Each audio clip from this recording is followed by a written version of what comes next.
Welcome to your chemistry classroom.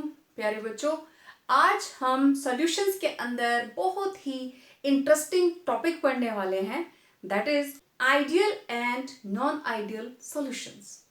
Okay, इसके अंदर हम बात करने वाले हैं लिक्विड बाइनरी सॉल्यूशंस के बारे में, क्योंकि सॉल्यूशन बनाने के लिए एक तो सॉल्यूट चाहिए और दूसरा सॉल्वेंट चाहिए।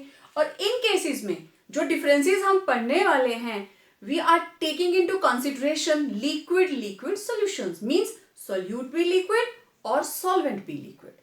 और इनके लिए आपने राउल्स लॉ भी पढ़ा है, Raoult's law for volatile solutions, जिसके अंदर सोल्यूट और सॉल्वेंट दोनों ही क्या है, वोलाटाइल। तो देखिए, दिखती सी बात है, अब क्योंकि बाइनरी लिक्विड सॉल्यूशंस की बात है, तो जो सॉल्यूशंस राउल्स लॉ को फॉलो करेंगे उनको हम आइडियल बोलेंगे, जो नहीं करेंगे उनको हम क्या बोलेंगे, नॉन आइडियल। सिंपल सी बात, ठीक है। धीरे धीरे करके हम सारे के सारे डिफरेंसेस को पढ़ेंगे। आप जल्दी से स्क्रीनशॉट ले लीजिए, क्योंकि मुझे साथ ही साथ इसको हटाना भी पड़ेगा। ओके, अब देखो, तो सबसे पहला डिफरेंस तो यही आ गया हमारे पास, the solution which obey Raoult's law, जो राउल्स लॉ को ओबे करते हैं exactly over entire range of concentration is called ideal solution। जितनी भी कंसेंट्रेशन की रेंज है, पूरी की पूरी रेंज के ऊपर ओबे करते हैं, उनको हम बोलेंगे ideal. And which do not obey, वो सॉल्यूशन जो राउल्स लॉ को ओबे नहीं करते over the entire range of concentration, are called non ideal solutions. Okay, अब देखिए, हमारे पास दो कंपोनेंट होते हैं, एक सॉल्यूट और एक सॉल्वेंट, दोनों मिलके बनाएंगे सॉल्यूशन। मान लीजिए जब सॉल्यूशन बना, सॉल्यूट और सॉल्वेंट आपस में जुड़े, ठीक है ना, दोनों आपस में जुड़े, तो उनके बीच में एक फोर्स ऑफ अट्रैक्शन डेवलप हुई। अगर ये force of attraction solvent solvent and solute solute के बराबर है, this will be ideal solution. मान लीजिए कि ए कंपोनेंट है सॉल्वेंट और बी कंपोनेंट है सॉल्यूट, तो ए की फोर्सेस क्या होंगी, ए, बी की फोर्सेस कैसे होंगी, बी, दोनों मिलकर सॉल्यूशन क्या बनाते हैं, ए बी। तो तीनों के अंदर ए बी, तीनों की फोर्स ऑफ इंटरेक्शन सेम, तो वो कौन है, आइडियल। लेकिन if the interactions between components are different from those of pure component, जो देखो बिटवीन द कंपोनेंट्स मतलब solute and solvent, these are different from those of pure components, और इधर interactions between the components are similar to those in pure components, that is intermolecular interactions in A B क्या है, solution, are similar to that of pure components A and B. और उधर क्या होगा, intermolecular interactions in A B मतलब solution are different from that of pure components A and B. Okay. There is no enthalpy change on mixing। जब हम ideal solutions के case में दो liquids को mix करते हैं, तो वहां पे किसी तरह की change in enthalpy नहीं आती। Means ना तो ये energy use कर रहे हैं, ना ये energy बाहर निकाल रहे हैं। Net क्या रहता है, zero, right? मतलब positive negative कैसे भी होगा, जीरो रहता है। मैं अभी बताऊंगी कैसे जीरो रहता है। और दूसरी side, there is change in enthalpy on mixing, that is delta H mixing is not equal to zero. Now there is no volume change on mixing. Ideal solutions के अंदर आप दो लिक्विड्स को मिक्स कीजिए, उनके वॉल्यूम के अंदर change बिल्कुल नहीं आएगा। मतलब मान लीजिए हमने ले लिया 10 ml टोलुइन, उसमें ऐड कर दिया 10 ml बेंजीन, तो ये बन जाएगा 20 ml सॉल्यूशन। दोनों का 10 ml लिया तो टोटल सॉल्यूशन बन गया 20 ml। This is ideal. लेकिन उस केस के अंदर अगर हम सॉल्यूट और सॉल्वेंट ऐड करेंगे, दोनों ही लिक्विड हैं, तो इस केस में solute plus solvent, it will not be equal to their mathematical values, their algebraic values. Let it be 10 ml, let it be 10 ml, it will not be equal to 20. It may be more than 20, it may be less than 20. Okay, maybe it may be greater than और less than 20। आगे हम इसके बारे में और detail करेंगे। ये just आपको समझाने के लिए मैंने यहाँ पे एग्जांपल मेंशन किया है कि नॉन आइडियल के अंदर डेल्टा वी मिक्सिंग जीरो नहीं होगी, वो ज्यादा भी हो सकती है, कम भी हो सकती है। इसी तरीके से डेल्टा एच मिक्सिंग ये भी जीरो से ज्यादा भी हो सकती है, कम भी हो सकती है। मींस डेल्टा एच पॉजिटिव भी हो सकती है और डेल्टा एच नेगेटिव भी हो सकती है। तो आई होप आपको ये चारों के चारों पॉइंट समझ में आ गए होंगे। अब मैं ये थोड़ी सी जगह हटाऊंगी सो दैट ये वाले जो हमारे पास पॉइंट्स हैं इनको हम अच्छे से थोड़ा अंडरस्टैंड कर पाए। अब देखो, इधर हमारे पास है सॉल्वेंट ए, सॉल्यूट है बी, और सॉल्यूशन क्या बन जाएगा, ए बी। ठीक है, तो जो ए कंपोनेंट है इसके अंदर इंटरेक्शंस ए, बी के अंदर इंटरेक्शंस बी, और ए बी के अंदर क्या होंगी, ए बी। अगर ए बी की फोर्स ऑफ अट्रैक्शन सेम है ए और बी जैसी, तो ये बनाते हैं आइडियल सॉल्यूशन। अगर ये सेम नहीं है तो it will be known as non ideal solution. देखो नोट्स के अंदर वही आएगा जो प्रीवियस स्लाइड के अंदर लिखा हुआ था। ये जस्ट आपको समझाने के लिए मैं एग्जांपल दे रही हूं, इसको आप अलग साइड में नोट कर लेना, ऐसे मेरी तरह बीच में मत नोट करना। ओके, ये बात हो गई कि इनके बीच में इंटरेक्शंस। अब ये भी प्योर कंपोनेंट, ये भी प्योर कंपोनेंट, और ये क्या है, solution. Now this is the force of attraction between the components, दो कंपोनेंट के बीच में फोर्स ऑफ अट्रैक्शन, और ये है प्योर कंपोनेंट्स की आपस में अट्रैक्शन। अच्छा, मैं अब इसको बैलेंस कर लेती हूं।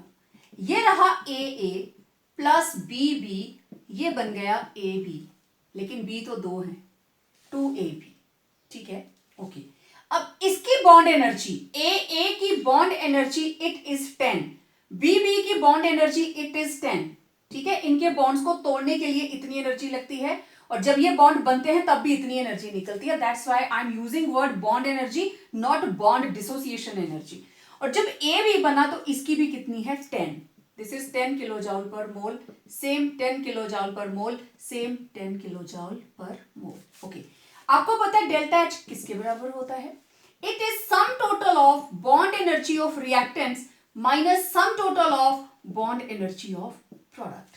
बॉन्ड एनर्जी के बेस पे डेल्टा एच हम ऐसे ही निकालते हैं। ओके, अब देखिए बॉन्ड एनर्जी ऑफ रिएक्टेंट्स दो हैं, 10 plus 10 minus bond energy of product 2 into 10, ये हो गया 20 माइनस 20 इक्वल टू 0। यही बोला था मैंने, क्योंकि जब इनकी फोर्स ऑफ इंटरेक्शन सेम है तो इनकी बॉन्ड एनर्जी भी तो सेम होगी। सेम जैसी फोर्स ऑफ अट्रैक्शन इनको बांध के रखी हुई है, मतलब बराबर एनर्जी लगेगी इनको तोड़ने के लिए। तो आप देख लीजिए 20 माइनस 20 ये हो गया 0। This is in the case of ideal.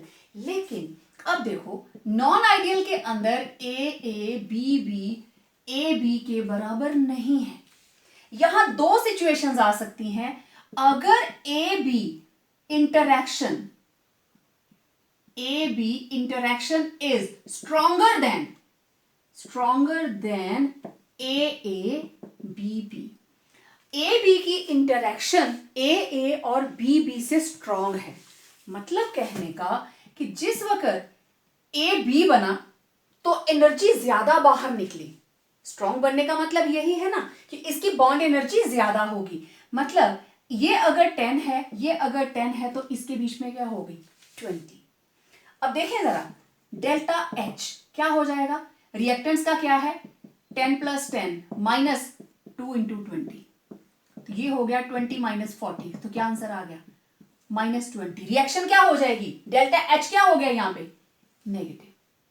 लेकिन अगर ये फोर्स ऑफ इंटरेक्शन वीकर है, वीकर का मतलब ए के बीच में हो गई 20, बी के बीच में हो गई 20, और ए बी के बीच में क्या है 10, लेकिन ये दो बनते हैं। ठीक है, अब इस केस में डेल्टा एच कितना होगा, 20 प्लस 20 40 माइनस 2 इंटू 10, ये आ गया 40 minus 20 equal to 20। Delta H क्या आ गया, पॉजिटिव। बड़ी सिंपल सी बात है, दोनों तरह की फोर्स ऑफ इंटरेक्शन लगा के मैंने आपको बता दिया। अगर फोर्स ऑफ अट्रैक्शन स्ट्रॉन्गर है, मतलब ये इनके बीच में वीक फोर्सेस थी, लेकिन जब इन्होंने प्रोडक्ट बनाया तो वो तो बहुत स्ट्रॉन्ग बन गया। ठीक है, जब कोई स्ट्रॉन्गर चीज बनती है तो मैक्सिमम एनर्जी बाहर चली जाती है। यही रीजन है कि उसका डेल्टा एच क्या आ रहा है, नेगेटिव। और जब कोई वीक चीज बनेगी, ये था हमारे पास 20 और जो प्रोडक्ट बना उसकी तो सिर्फ 10 है, फालतू एनर्जी बाहर नहीं गई, एनर्जी उसने अपने पास ही रख ली, तो डेल्टा एच क्या आया? पॉजिटिव। उसने एनर्जी एब्सॉर्ब की है ना? सिंपल, सिर्फ आपको समझाने के लिए मैंने ये वैल्यूज ली हैं। ओके, अब बात करते हैं वॉल्यूम की। ओके, अब देखो आइडियल सॉल्यूशंस के अंदर मैंने आपको एग्जांपल दिया कि बेंजीन और टोल्यूइन को मिक्स करते हैं तो 20 ml सोल्यूशन बन गया। रीजन क्या है? क्योंकि ए बी बी और ए बी तीनों के अंदर फोर्स ऑफ इंटरैक्शन सेम है। मतलब जो बॉन्ड एनर्जी ए में थी, जो बॉन्ड एनर्जी बी की थी, वही किसके अंदर आ गई जब ये बना ए बी। मतलब प्रोडक्ट के अंदर, सॉल्यूशन के अंदर ना तो ये क्लोज हुए ना ये एक दूसरे से दूर हुए, तो वॉल्यूम में चेंज नहीं आएगी। वॉल्यूम में चेंज कब आएगी? देखो, अब वॉल्यूम चेंज तब होगा अगर इनके बीच में फोर्स ऑफ अट्रैक्शन डिफरेंट होगी। मान लो ए बी वीकर है, A B is weaker than A and B B. मतलब जब ये आपस में मिक्स होंगे तो इनके बीच में फोर्स ऑफ अट्रैक्शन क्या हो गई? वीक। तो ये मॉलिक्यूल एक दूसरे से दूर रहेंगे, वॉल्यूम बढ़ गया। ठीक है, तो वॉल्यूम इंक्रीजेस, वॉल्यूम बढ़ गया। मतलब रिएक्टेंट्स का था 10 + 10, लेकिन ये कितना हो गया? Greater than, now it will become greater than 20। ये 20 से ज्यादा हो गया। Now it is greater then 20, ये 20 से ज्यादा हो गया वॉल्यूम। तो वॉल्यूम अगर ज्यादा हो गया तो डेल्टा वी किसके बराबर होता है? It is volume of product minus volume of reactant, या हम कहें फाइनल माइनस इनिशियल। तो फाइनल वाला तो 20 से ज्यादा है, लेट इट बी 25 माइनस 25, तो वॉल्यूम डेल्टा वी क्या आ गया? पॉजिटिव। उल्टा करें, अगर ए बी स्ट्रॉन्गर बन गए, मतलब ये ए दूर दूर थे, बी दूर दूर थे, लेकिन ए और बी नजदीक आ गए, क्लोज बैक हो गया, तो नेट वॉल्यूम क्या हो जाएगा? कम। इनके बीच में फोर्स ऑफ अट्रैक्शन ज्यादा हुई ना, तो पास पास आ जाएंगे, तो वॉल्यूम क्या हो जाएगा? डिक्रीज। किसका? सॉल्यूशन का, क्योंकि दोनों कंपोनेंट्स का तो अलग अलग है। चेंज कब आएगी? जब प्रोडक्ट बनेगा, जब सॉल्यूशन बनेगा, दोनों आपस में जुड़ेंगे। तो हमने दोनों ही सिचुएशंस देख ली, या तो इनसे ज्यादा हो जाएगा या इनसे कम रहेगा। तो डेल्टा वी मिक्सिंग हम जनरली क्या बोल देंगे? It is not equal to 0। ठीक है, इसके अंदर दोनों चीजें 0 रहेगी, नो चेंज एट ऑल, लेकिन उसमें एंथैल्पी में भी चेंज आती है और वॉल्यूम में भी चेंज आती है। Next is 5th point. अब देखो, each component obeys, each component, चाहे वो सॉल्यूट है, सॉल्वेंट है या सॉल्यूशन है, तीनों के तीनों, each component obeys Raoult's law. Raoult's law at जितनी भी टेम्परेचर और कंसंट्रेशन की कंडीशंस होंगी, at all temperatures and concentrations.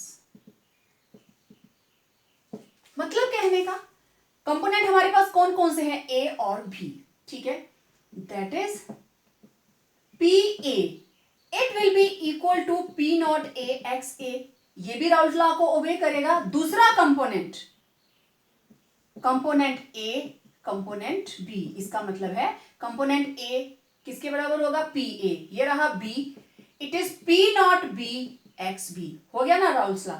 और पी सोल्यूशन किसके बराबर होता है? P A plus P B. सबके वैल्यूज पुट कर दीजिए, P not A X A plus P not B X B, this is P solution. तो सभी ने फॉलो किया, राउल्ट्स लॉ सारे कंपोनेंट्स ने फॉलो किया। ठीक है, और इधर each component do not obey Raoult's law at all temperature and concentrations। मतलब कंपोनेंट ए, इसका मतलब क्या हुआ? P A, it will not be equal to P not A X A. For component B, P B, it will not be equal to P not B X B. And P S, it will not be equal to PA plus PB. That is, PS will not be equal to P naught AXA plus P naught BXP. This is the meaning of following Raoult's law and do not following Raoult's law. ये है Raoult's law कि जो component का partial pressure है that will be equal to its own partial pressure in pure state multiplied by its mole fraction present in the solution. अच्छा, examples देखते हैं. वो एग्जाम्पल्स जो आइडियल सॉल्यूशंस बनाती हैं. For example benzene and toluene. First example is benzene and toluene. Then normal hexane, linear जिसको बोल देते हैं, normal hexane and normal heptane. 6 carbon की एल्केन एंड 7 कार्बन की एल्केन्स ये भी बनाते हैं. Then bromoethane and iodoethane. Bromoethane and iodoethane ये भी आइडियल सोल्यूशन बनाते हैं. देन क्लोरोबेंजीन एंड ब्रोमोबेंजीन, जो एक जैसे हैं वही बनाएंगे. Chlorobenzene and bromobenzene. इसी तरीके से हम एग्जाम्पल्स देखेंगे नॉन आइडियल सॉल्यूशंस के अंदर. तो in case of non ideal solutions we are having ethyl alcohol and cyclohexane. Ethyl alcohol and cyclohexane, इनको मिक्स करें तो बनता है non ideal solution. Then benzene and acetone. Benzene and acetone. Then acetone and chloroform. Acetone and chloroform. इसके अलावा we are having water and nitric acid. Water and nitric acid. Then water and ethyl alcohol. तो इस तरीके से आपकी book में बहुत सारे एग्जाम्पल्स दिए गए होंगे. तो ये थे differences between ideal and non ideal solutions. अभी हम इनको ग्राफिकली भी डिफरेंशिएट करेंगे. आप देखना किस तरीके से राउल्ट्स लॉ ग्राफिकली इन दोनों को डिफरेंशिएट करता है. चलिए इनकी ग्राफिकल रिप्रेजेंटेशन हम साथ साथ बनाते हैं. तो यहां पे हमारे पास दो एक्सिस हैं. इस एक्सिस के ऊपर हम लेते हैं मोल फ्रैक्शन. ये तीनों के तीनों स्ट्रक्चर पहले सेम बनने वाले हैं. यहां पे हम लेते हैं, इसको मैं थोड़ा कम कर देती हूं, यहां पे हम लेते हैं मोल फ्रैक्शन. ठीक है, ओके. इसके ऊपर भी क्या आएगी? Mole fraction. मैं तीनों को साथ साथ कंप्लीट करूंगी. ओके, इस साइड के ऊपर क्योंकि पहले ए कंपोनेंट आता है तो यहां पे इस लाइन के ऊपर मोल fraction of A it is 1. तो इसका मतलब B कितना होगा? 0. इस तरफ एक्स बी हो जाएगा 1 तो एक्स ए कितना होगा? 0. ऐसे वेरी करती है ना. तो ये साइड यहां पे एक्स ए है 1, एक्स बी है 0 और दूसरी साइड एक्स बी है 1 और mole fraction of A it is 0. ठीक है, ओके. अब देखो इधर भी X A equal to 1, X B equal to 0 और इस लाइन के ऊपर B की मोल फ्रैक्शन 1 हो जाती है और A की कॉन्फिगरेशन क्या हो जाती है? 0. अब देखो ये तीनों ग्राफ लाइंस आपको एक जैसी दिखाई दे रही है. ओके, इस लाइन के ऊपर X B 0, mole fraction of second component है ही नहीं.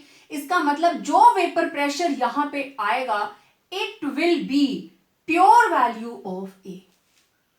डन. और इस लाइन के ऊपर जो वैल्यू आएगी it will B pure value of P, क्योंकि ए तो है ही नहीं. तो this is P not a, this is P not be. इधर से इधर जाते हुए ये लीजिए ए की कंसेंट्रेशन कम हो रही है, ए की मोल फ्रैक्शन कम हो रही है. तो ये ग्राफ यहां पहुंच के 0 हो गया. सेम यहां से स्टार्ट करें 0 से, तो इस लाइन को जाके ये टच करेगा कि यहां से बी की मोल फ्रैक्शन बढ़ती जा रही है, इसलिए उसका वेपर प्रेशर बढ़ गया। Okay, this is Raoult's law. जब इन दोनों को, क्योंकि ये कांस्टेंट वैल्यूज हैं, P not A and P not B, they are constant. आप बुक में टेबल देखना, सभी की वैल्यू जो है प्योर स्टेट में फिक्स रहेगी, अपनी अपनी वैल्यू। तो इन दोनों को हमने जोड़ दिया, ठीक है। इन दोनों को जब हम कनेक्ट करेंगे तो it will give the net value of solution. मतलब ये वाला जो ग्राफ है, this gives P A equal to P not A X A, ये वाली लाइन देती है P B equal to P not B X B.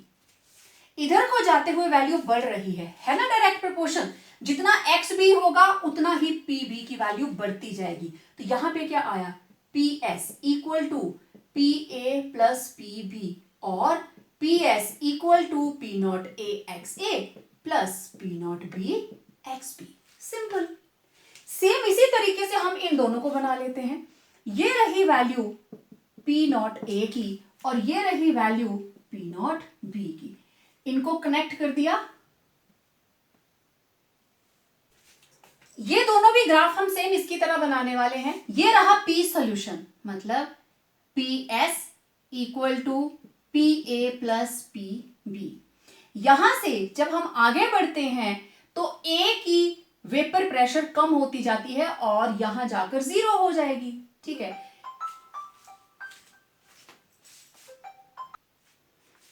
अब देखो, आइडियल नॉन आइडियल को डिफरेंशिएट करने से पहले हमें तीनों के अंदर आइडियल सिचुएशन बनानी है। तो ये था सॉल्यूशन। सेम यहां पे भी P S equal to P A plus P B, ठीक है। ये इधर को कम हो गया तो ऊपर को जाते हुए ये बढ़ जाएगा, ऐसे। सेम इसमें भी ऐसे ही होगा। यहां से लीनियर इनको जोड़ दिया क्योंकि फिक्स वैल्यूज थी, तो ये लीजिए, ये हो गया राउल्ट्स लॉ। अब ये वाला जो ग्राफ है, this is P A equal to P not A X A, और ये रहा P B equal to P not B X B. Clear. अब दो सिचुएशंस थी, ये तो आइडियल है। देखो मैंने यहां पे पी ए की वैल्यू पुट नहीं की, ठीक है। अब ये वाली लाइन भी सेम वैसे ही, P A equal to P not A X A, और ये रहा P B equal to P not B X B. अब देखो ये कंपोनेंट तीनों के तीनों ग्राफ के अंदर राउल्ट्स लॉ को फॉलो कर रहे हैं। ये रहा सॉल्यूट, ये रहा सॉल्वेंट, बी रहा सॉल्यूट और ये रहा सॉल्यूशन। हो गए तीन कंपोनेंट। ए वाला कंपोनेंट सॉल्वेंट, बी वाला कंपोनेंट सॉल्यूट और ये रहा सॉल्यूशन। इसमें भी सेम। ये बात तो क्लियर हो गई कि यहां पे पी ए किसके बराबर है, P not A X A के, पी बी किसके बराबर है, P not B X B के, और पी एस किसके बराबर है, P A plus P B और P not A X A plus P not B X B. खत्म बात। Graphical representation. इस केस में दो चीजें होंगी, या तो जो हमारे पास नॉन आइडियल सॉल्यूशन है उसका वेपर प्रेशर राउल्ट्स लॉ के हिसाब से जो आना चाहिए उससे कम आएगा। अब मैं देखो ये सारी की सारी लाइंस डॉट में बनाने वाली हूं, जो एक्चुअल में है नॉन आइडियल है ना। आइडियल होता तो ये चीज होती, लेकिन अब ये नॉन आइडियल है तो ये वाली लाइन का वेपर प्रेशर भी इससे कम आएगा। Similar will be the case with solution. आप देख लीजिए यहां पे ये जो पी ए है, P A it is less than P not A X A. ये P B this is less than P not B X B, और ये रहा P S it is also less than P A plus P B. दूसरे case में क्या हो सकता है, दो ही बातें होंगी, या उनसे कम होगा या उससे ज्यादा होगा। तो नॉन आइडियल तो दोनों ही सिचुएशंस हैं, ठीक है। ये इनकी फिक्स वैल्यूज। तो देखो ये रहा मेरे पास ए कंपोनेंट, तो ए कंपोनेंट का वेपर प्रेशर राउल्ट्स से ज्यादा है, क्योंकि नॉन आइडियल है ना, तो वेपर प्रेशर ज्यादा भी हो सकता है और कम भी हो सकता है। और ये रहा बी कंपोनेंट और ये रहा सॉल्यूशन। तो अब यहां देखो, ये है ए वाला P A, it is greater than P not A X A. यहां पे ये है पी बी वाला, तो मैं यहीं पे लिख देती हूं P B it is greater than P not B X B. देखो ग्राफ ही दिखा रहा है। और यहां देखो P S it is greater than P A plus P B. मतलब जो आइडियल है आइडियल से ज्यादा आया, यहां क्या आइडियल से कम आया। तो दोनों ही कंडीशंस में क्या है, P S it is not equal to P A plus P B. दोनों के बराबर होता तो that could have been Raoult's law. इनके बराबर आता तो हम इसको कहते हैं कि ये राउल्स लॉ को फॉलो कर रहा है। लेकिन यहां पे हो क्या रहा है, इस केस में P S it is less than P A plus P B. इस केस में P S it is greater than P A plus P B. मतलब इन जनरल अगर हम बात करें तो दोनों केसेस में क्या हो गया, P S it is not equal to P A plus P B. ये दोनों के बराबर नहीं है, या तो ये उससे कम आ रहा है या उससे ज्यादा आ रहा है। तो this is the meaning of non ideal solutions. Non ideal solution, ideal होते तो ये बराबर होते ना। आइडियल वाली लाइन मैंने तीनों में डार्क रखी है, ठीक है। अब हमें तो वेपर प्रेशर ज्यादा चाहिए, है ना। तो जिसका वेपर प्रेशर बढ़ गया मींस वो पॉजिटिव है, दैट इज शोइंग डेविएशन तो आ रही है आइडियल से, ये दिखा रहा है पॉजिटिव डेविएशन हमारे काम की है। लेकिन इसका वेपर प्रेशर जो राउल्ट एक्सपेक्ट करता था उससे भी कम हो गया, तो this will be known as non ideal. तो हमारा अगला जो डिफरेंस होगा that is solutions showing positive deviations and negative deviations। तो type of non ideal solutions दो तरह के हैं, solutions showing positive deviations and negative deviations। तो आई होप आपको ग्राफिकल रिप्रेजेंटेशन अच्छे से समझ में आ गई होगी, क्योंकि इनको हम आगे बहुत बार यूज करने वाले हैं। तो let's move to next differences. अब ये रहे types of non ideal solutions. As I told earlier, दो तरह के हैं, solutions showing positive deviation and solutions showing negative deviation. ये दोनों ही ग्राफ आपने प्रीवियस स्लाइड के अंदर देखे, तब मैंने इसको यहां बनाया था, राइट। तो ये दिखा रहा है पॉजिटिव डेविएशन, क्यों? क्योंकि डार्क लाइन, ये जो डार्क लाइन है ये शो कर रही है आइडियल, और ये जो डॉटेड लाइन है ये शो कर रही है नॉन आइडियल। और ये दोनों ही केसेस में इंप्लीमेंटेड है। आइडियल के लिए मैंने डार्क लाइन यूज किया है और नॉन आइडियल कंडीशंस के लिए डॉटेड लाइन, ठीक है। आपकी बुक्स में वेरी कर सकता है, लेकिन ऐसा कोई हार्ड फास्ट रूल है नहीं, ओके। पॉजिटिव डेविएशन मतलब सॉल्यूशन का वेपर प्रेशर ज्यादा हो गया, क्योंकि हम तो वेपर प्रेशर ही चाहते हैं ना, we are dealing with vapour pressures. अगर वो ज्यादा हो गया मींस आइडियल से तो डेविएट कर रहा है but in positive sense. Ideal से ज्यादा वेपर प्रेशर हो गया तो इट इज पॉजिटिव, आइडियल से कम वेपर प्रेशर हो गया तो it is yes negative deviation, ठीक है, ओके। तो इस केस के अंदर सारी चीजें मैंने आपको पहले भी बताई कि ये प्योर कंपोनेंट का ए का और ये प्योर कंपोनेंट बी का, तो ये जो डार्क ज्वाइन कर रही है ये आइडियल कंडीशंस। लेकिन सॉल्यूशन बनने के बाद क्योंकि नॉन आइडियल सॉल्यूशंस हैं, तो ये ग्राफ हर कंपोनेंट का आइडियल कंडीशन से ज्यादा है, ग्रेटर है, और इधर हर आइडियल कंडीशन से इनका ग्राफ क्या है, लोअर है, ठीक है। ऐसा क्यों होता है, क्यों ये पॉजिटिव डेविएशंस दिखाता है? वेपर प्रेशर बढ़ गया, मतलब अब मॉलिक्यूल आसानी से वोलाटाइल होके उड़कर वेपर फेज में जा रहे हैं, और वो तभी जा सकते हैं अगर उनकी फोर्स ऑफ अट्रैक्शन सॉल्यूट और सॉल्वेंट से कम है, तभी उड़ेंगे ना वो। लेकिन अगर उससे स्ट्रांग हो जाएगी तो एकदम से जुड़ जाएंगे और उनकी वोलाटिलिटी कम हो जाएगी। तो यहां पे पॉजिटिव डेविएशंस के लिए the intermolecular interactions between the components are weaker than pure components A and B.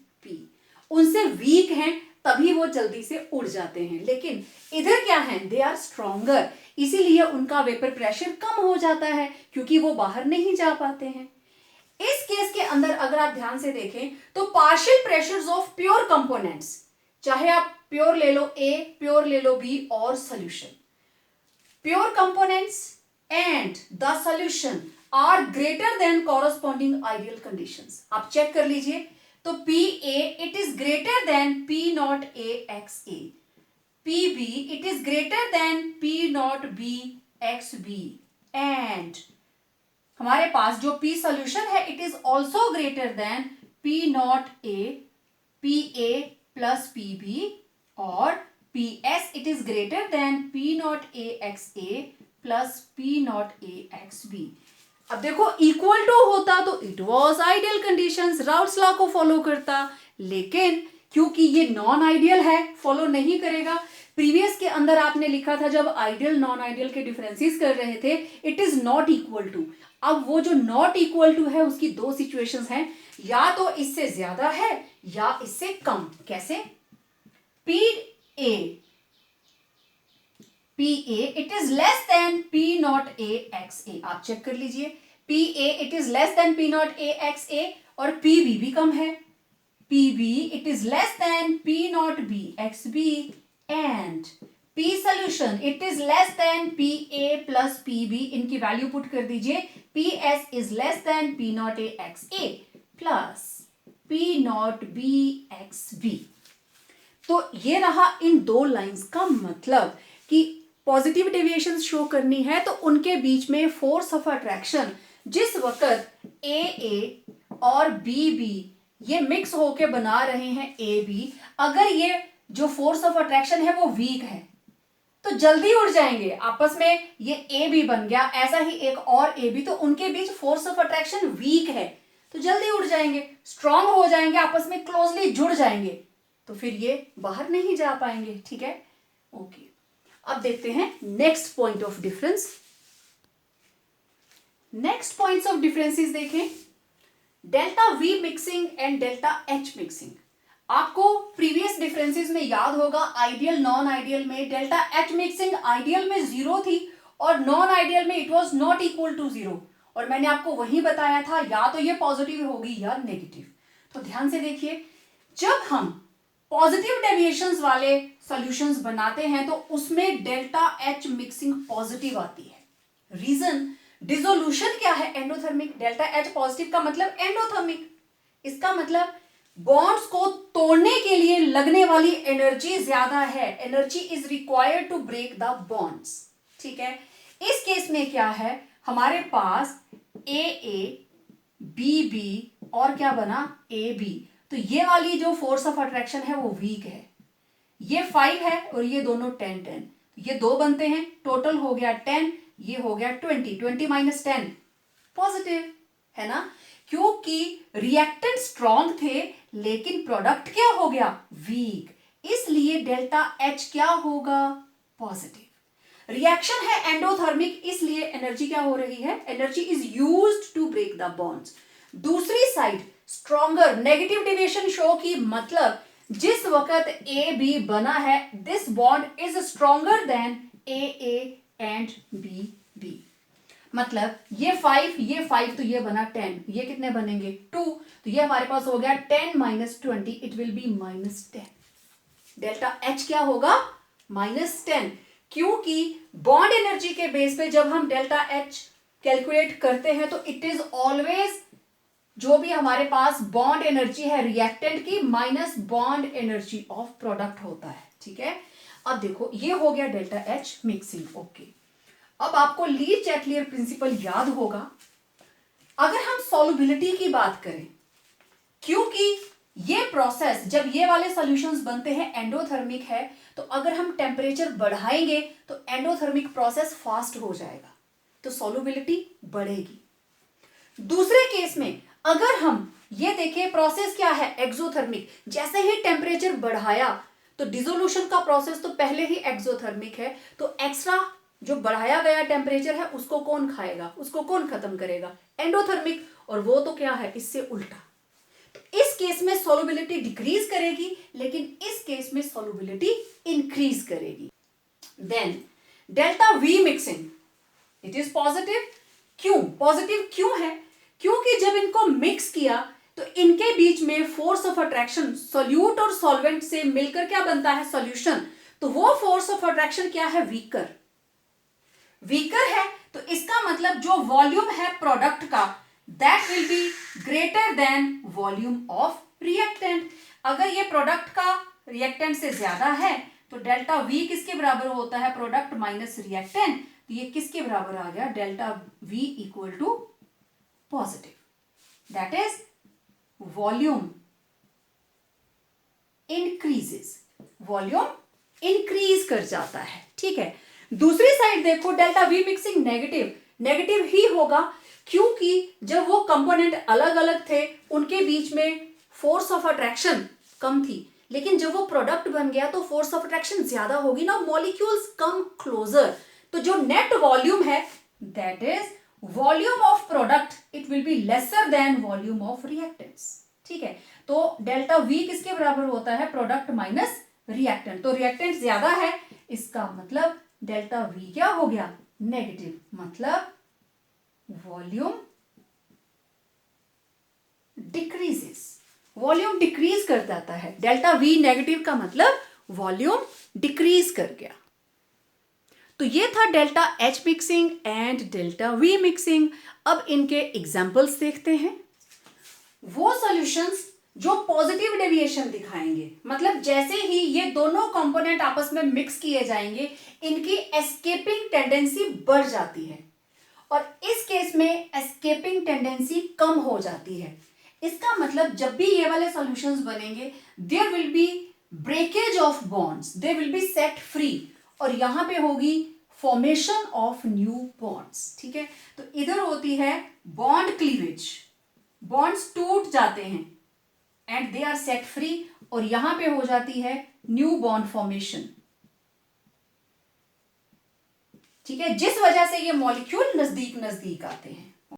तो ये रहा ethyl alcohol and cyclohexane, then benzene and acetone, carbon tetrachloride and chloroform, acetone and ethyl alcohol का solution, ethyl alcohol and water का solution. तो ये सारे के सारे दिखाते हैं पॉजिटिव डेविएशंस। नेगेटिव देखिए, acetone and chloroform, chloroform and diethyl ether, chloroform and nitric acid, acetone and aniline, water and nitric acid. तो इस केस में होगा क्या, एसीटोन और क्लोरोफॉर्म जब आपस में कंबाइन करेंगे तो इनके बीच में बॉन्ड फॉर्मेशन हो जाएगी, लेकिन जब ये कंपोनेंट इसमें ऐड होगा तो ये इथाइल अल्कोहल के पहले वाले बॉन्ड्स को भी तोड़ देगा। आगे मैं थोड़ा सा डिटेल टेकअप करती हूं।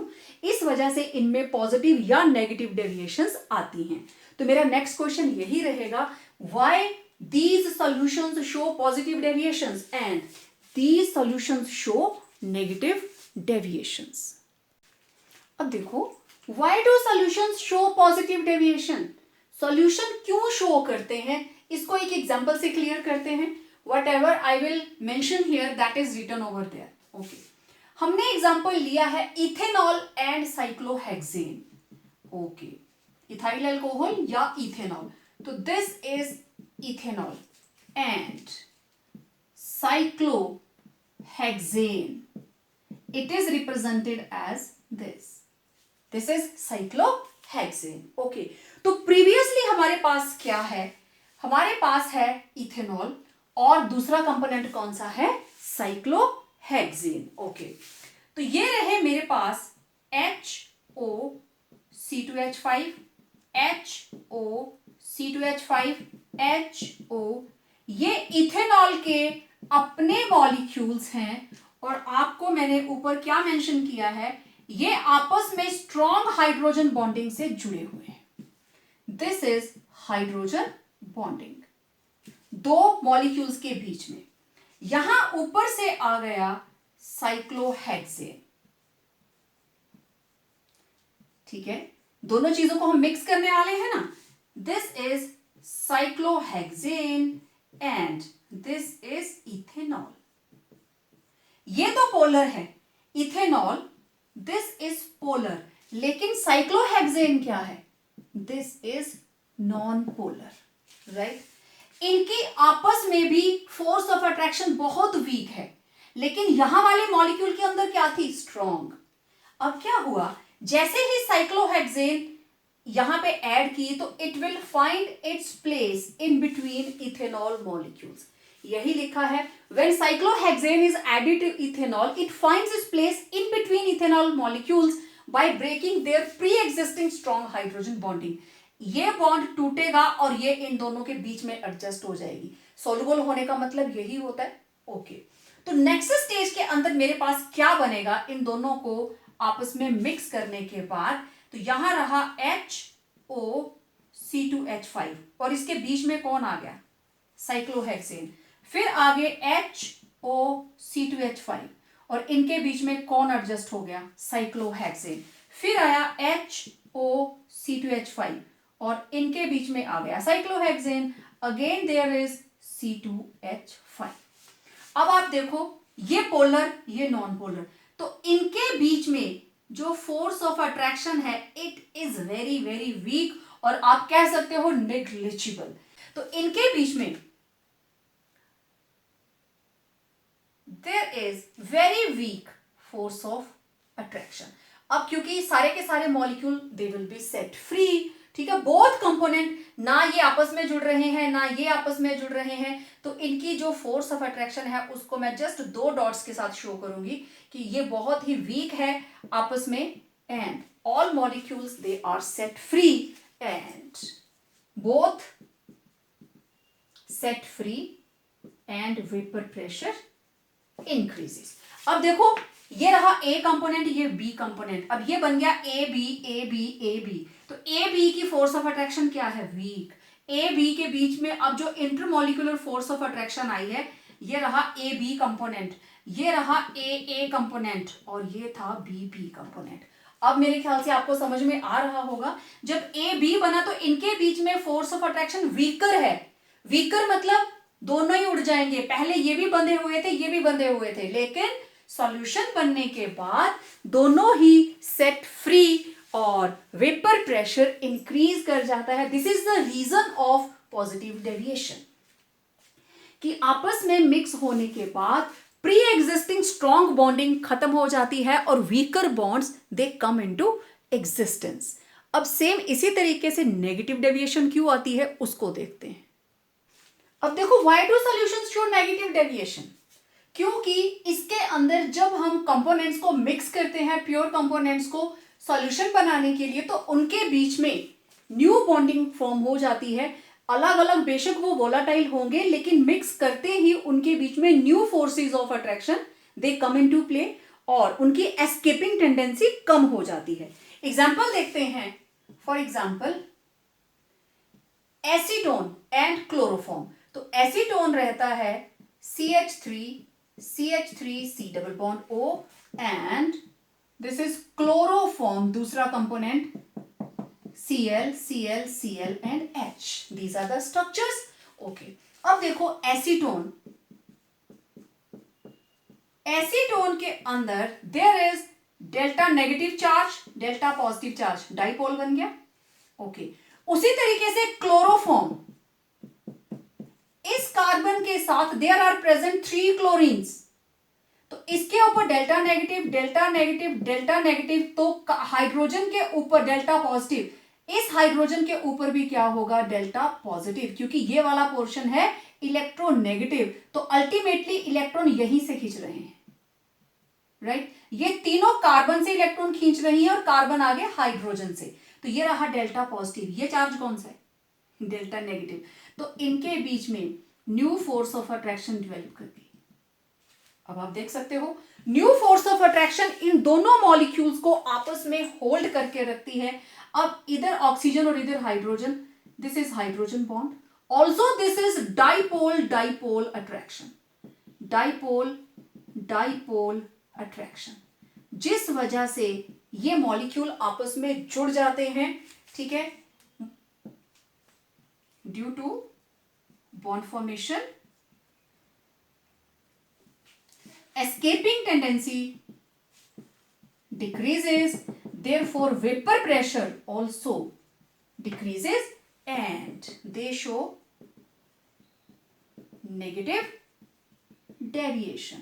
डेविएशन मतलब नॉर्मल बिहेवियर से अलग बिहेवियर शो करना, चाहे वो पॉजिटिव सेंस में हो चाहे वो नेगेटिव सेंस में हो। तो ये था reason why do solutions show negative और positive deviations. Very important 1 mark question आता है एग्जाम में, व्हाट आर एजियोट्रॉप्स और एजियोट्रॉपिक मिक्सचर्स, ठीक है। तो एजियोट्रॉप हम किसको बोलते हैं? ऐसे solutions which boil at constant temperature, constant temperature पे बॉयल करते रहेंगे और they can be distilled unchanged in composition.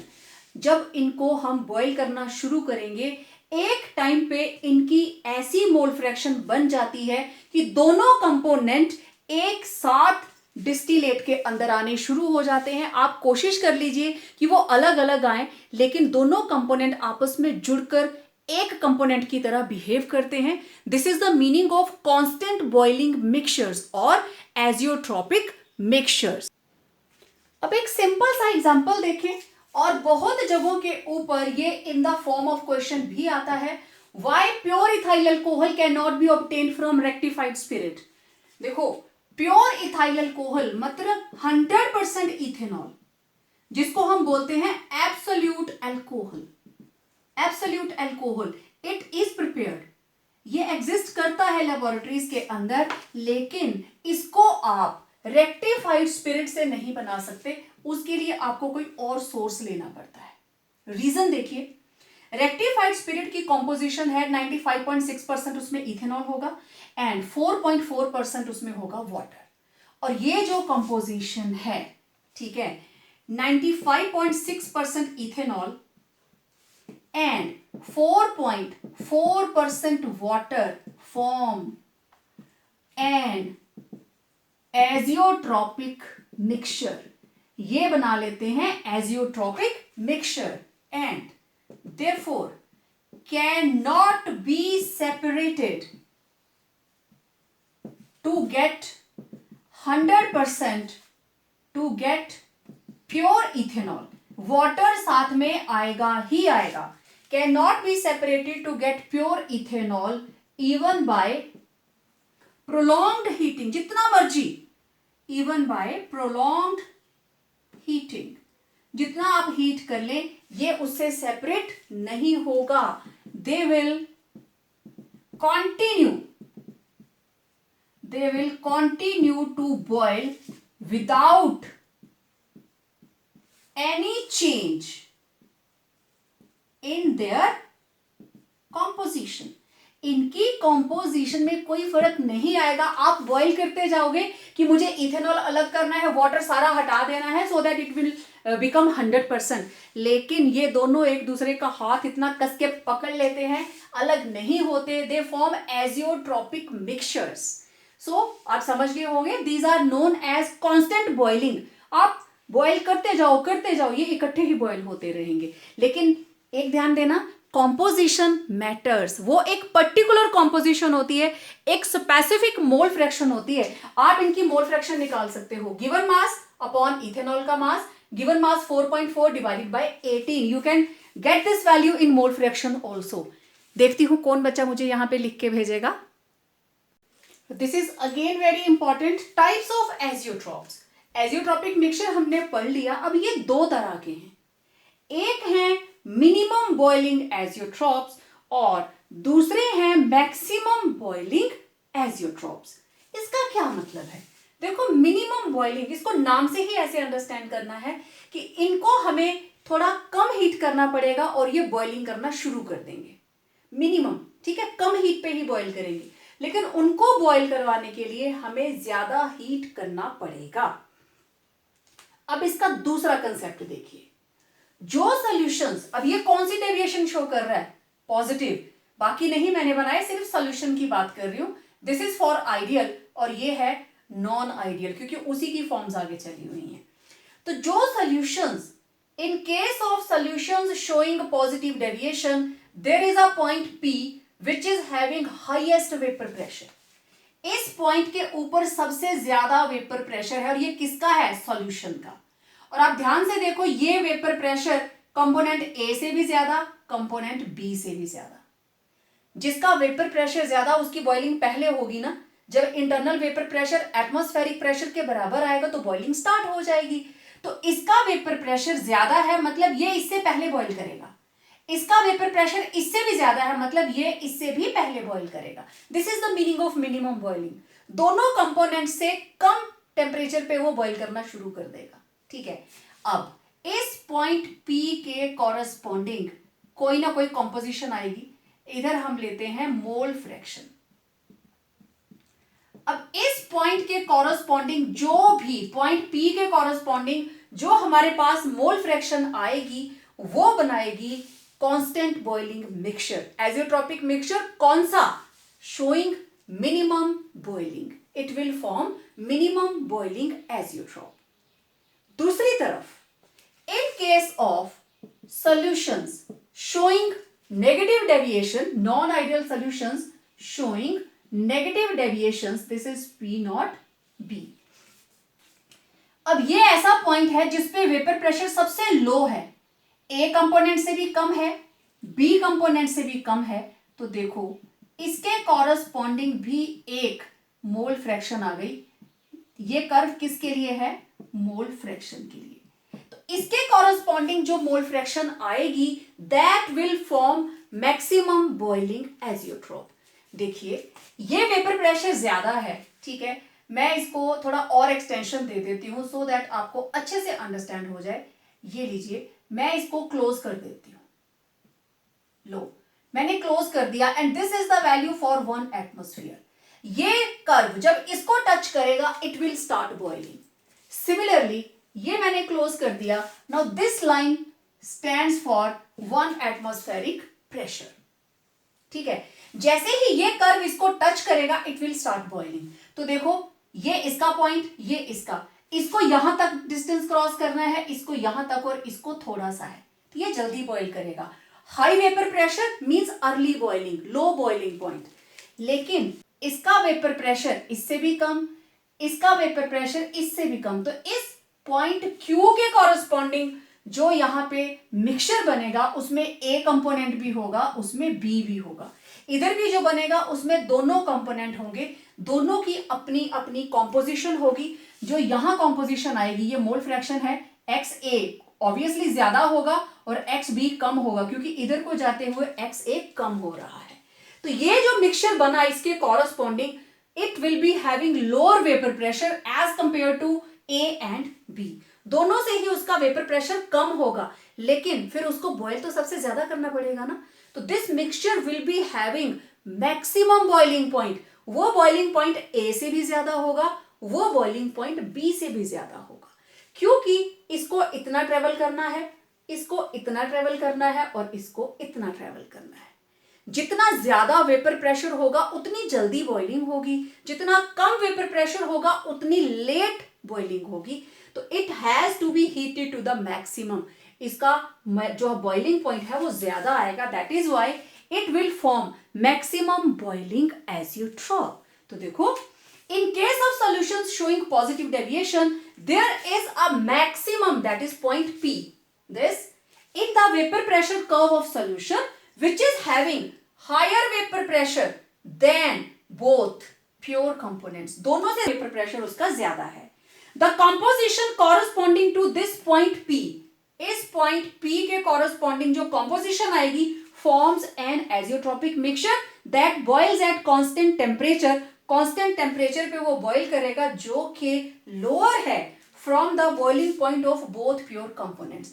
इन दोनों के बॉइलिंग पॉइंट से इसका बॉइलिंग पॉइंट कम आएगा, लेकिन दूसरी साइड एवरीथिंग इज सेम, लेकिन इस कंपोजिशन का boiling point it will be higher than both the components. दोनों चीजें वही लिखी हैं कि इधर वेपर प्रेशर में एक ऐसा पॉइंट है that is Q which is having lower vapor pressure than vapor pressure of both pure components, and the composition corresponding to this point Q forms an azeotropic mixture that boils at constant temperature which is higher than boiling points of both the pure components and forms maximum boiling azeotrope।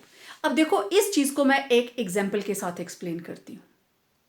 अब जैसे ethanol and water ये दोनों एक composition के ऊपर बनाते हैं minimum boiling azeotrope.